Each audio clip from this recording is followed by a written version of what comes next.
Kakinada board నుంచి అక్రమంగా ration బియ్యం తరలింపు విషయంలో కూటమి వైసీపీ వర్గాల మధ్య మాటల యుద్ధం మొదలైంది. అక్రమంగా తరలిస్తుంటే చర్యలు ఎందుకు తీసుకోవడం లేదని బొత్స ప్రశ్నిస్తే దాన్ని కౌంటర్ ఇచ్చారు ఎమ్మెల్యే బుచ్చయ్య చౌదరి.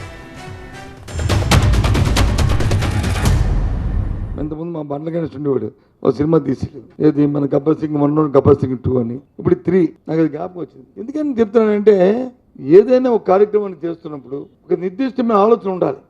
అక్కడ నుంచి కాకినాడ పోర్ట్ నుంచి పీడిఎస్ రైస్ వచ్చి వెళ్ళిపోతున్నాయి.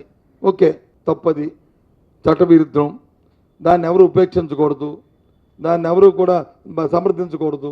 ఎస్, చేయండి, యాక్షన్ తీసుకోండి.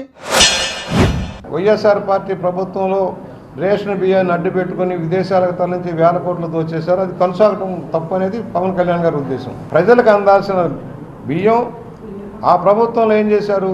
ఉచితంగా ఇవ్వాల్సిన బియ్యాన్ని కూడా విదేశాలకు తరలించారు. కేంద్రం కేటాయించిన ఉచిత బియ్యం కూడా విదేశాలకు తరలించారు.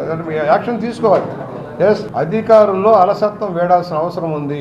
ప్రజాప్రభుత్వంగా మనుగడ సాగించాల్సినప్పుడు ప్రజాప్రభుత్వం ప్రకారం నడవాలి అధికారులు. అలా కాదు మా ఇష్టరాజ్యంగా మేము చేస్తాం, తప్పులు చేసిన వాళ్ళకి మద్దతు ఇస్తామంటే కుదిరేది కాదు. మంత్రి తెలియకుండా, మంత్రి కన్సర్న్ లేకుండా, మంత్రి తాలూకా ప్రమేయం లేకుండా ఆ కార్యక్రమం జరుగుతుందా? డిఎస్ఓలు, డిఎంలు అందరూ ఎవరు కంట్రోలు? నేను 15 సంవత్సరాలు మంత్రి చేశాను కదా, నాకు తెలియదా? ఏంటిది? ఏమైనా చట్టవిరుద్ధంగా ఏం చేస్తే వాళ్ళ మీద చర్యలు తీసుకోండి, ప్రభుత్వం మీదే కదా. ఆల్రెడీ స్టార్ట్ అయింది. బుట్టలో పళ్ళు ఉన్నాయి, దాంట్లో రకరకాల పళ్ళు ఉన్నాయి. రకరకాల పళ్ళు అంటే కొన్ని కుళ్ళి పండ్లు పారిని అన్నీ ఉన్నాయి. ఏరుకుంటున్నాం, మంచి పళ్ళు ఏరుకోవడానికి ప్రయత్నం జరుగుతుంది, కుళ్ళు పాలు ఏరివేయడానికి ప్రయత్నం ఉంది. అదే అధికార గణం ఉన్న దాంట్లో అందరినీ తీసేస్తే పని చేయించలేము.